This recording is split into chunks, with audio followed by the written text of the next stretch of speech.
I'd like to welcome everyone to the 8th meeting of the National Black Feminist Book Group, of our reading of We Are the Ones We Have Been Waiting For, Inner Light in a Time of Darkness, Meditations by Alice Walker. And I'm Georgette Moses. I'm your moderator for this evening from Columbia, South Carolina. I'd like to go around and have each of our core members introduce themselves. Let's start with Randie. Hi everyone, my name is Randie. I am watching from Atlanta and I'm excited for tonight. My name is Walker. I'm joining you all from Connecticut. My name is Michelle Odom. I am here in the Bronx, New York tonight. Hi Kim. Hi. Hi. Hi everybody.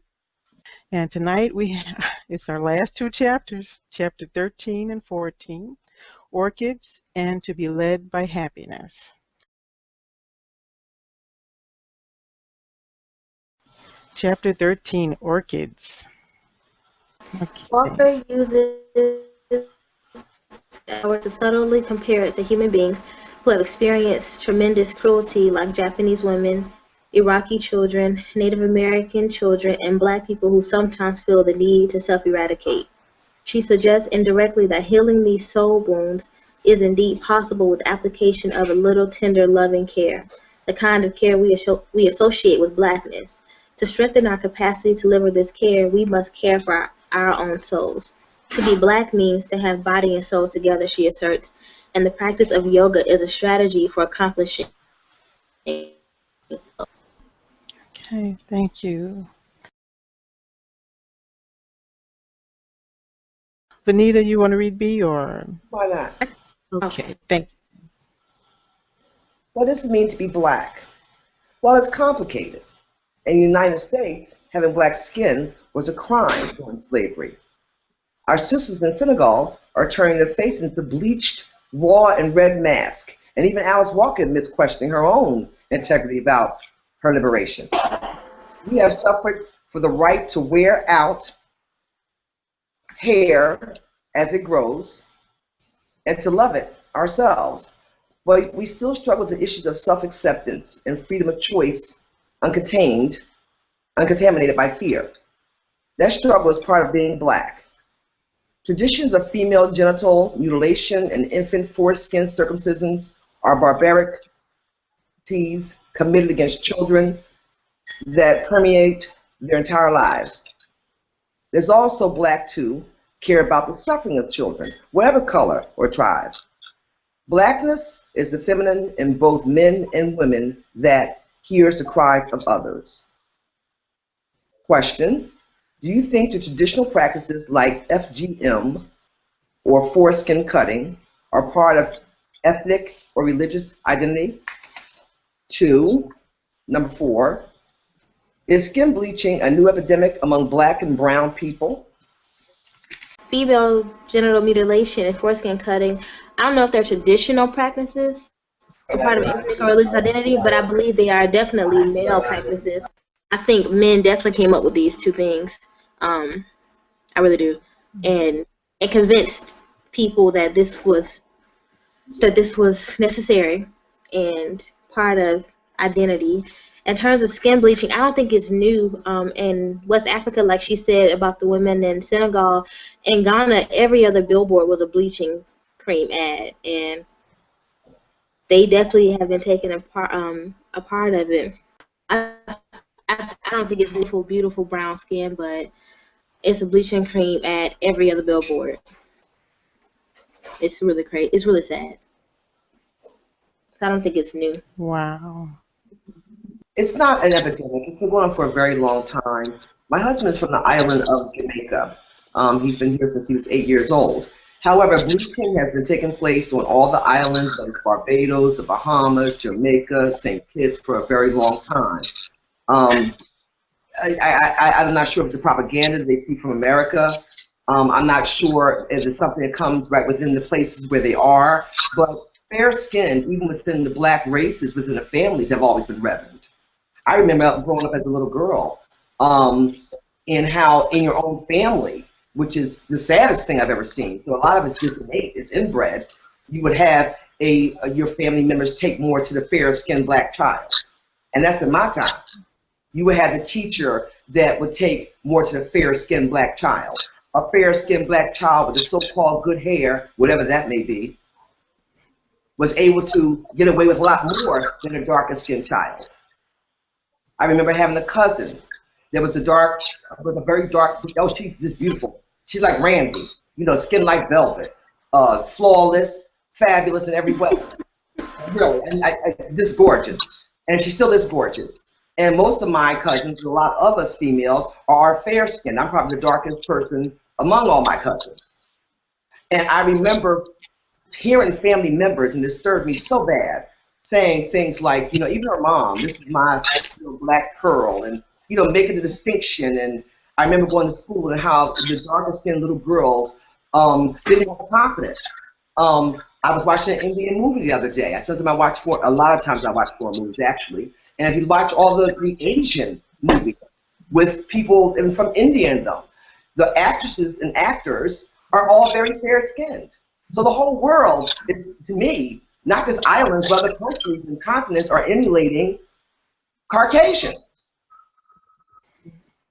Yes. So this is not a new thing. This has been going on forever. The skin bleaching is very popular. At least I know on the islands, as long as they've had bleaching, they've been doing it.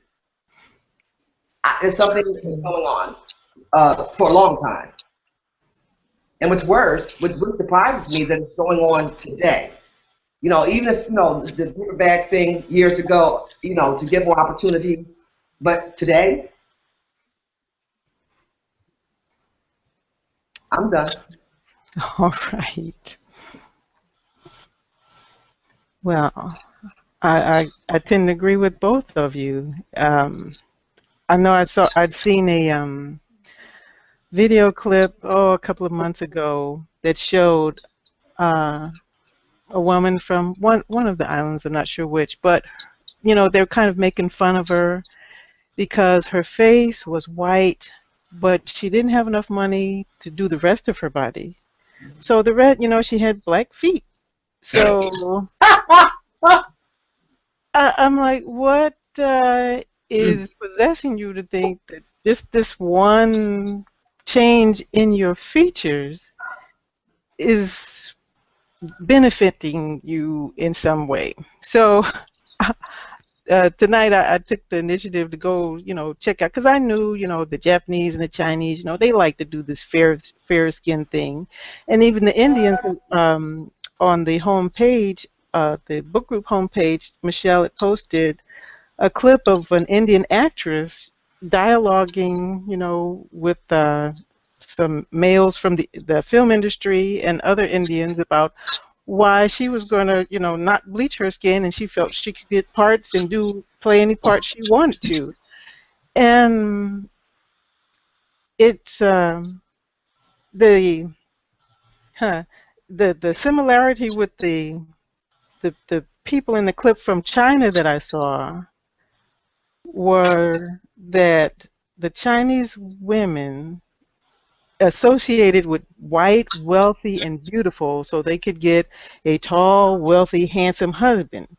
And then when I looked at a couple of clips on YouTube it was a documentary, current TV documentary on Jamaican women, and they said they'd been doing it for at least 10 years. They bleach twice a day. They got the whole family bleaching their skin. And the dermatologist they interviewed said they won't listen to him. He said, his patients said, why should I listen to you? Everybody else I know is bleaching their skin, so you're the only one saying don't do it, so you must be wrong. In the meantime, these people who are bleaching their whole bodies are getting diabetes, high blood pressure, skin cancer, and then some other disease he described where your face gets round and you get like a buffalo hump on the back of your neck, because you're filling your body with these steroids and these toxins. And one lady described how her procedure, they cover themselves after they put the cream on, and they wrap plastic so the skin will fall off. And then after they sweat, they get in the tub and wash the skin off. And the lady who was interviewing her said, well, why are you doing this? And she said, oh, it's just a fashion statement. We'll do it. We'll maybe doing it this month, and tomorrow we'll stop. But in the meantime, they're damaging their bodies internally and externally. And this is the last thing I'm gonna say, is that they'll rather buy the bleaching creams than buy food. What? Wow. And just, like you said, Venita, images of a better life for yourself connected with lighter skin and whatever, but it's not working. They're killing themselves. So, wow. Just crazy. Mm-hmm. And I'd hoped it wouldn't be still going on. I thought we've been past this, but we have celebrities making that popular too. So, May I say something? Sure. How can we not feel that way?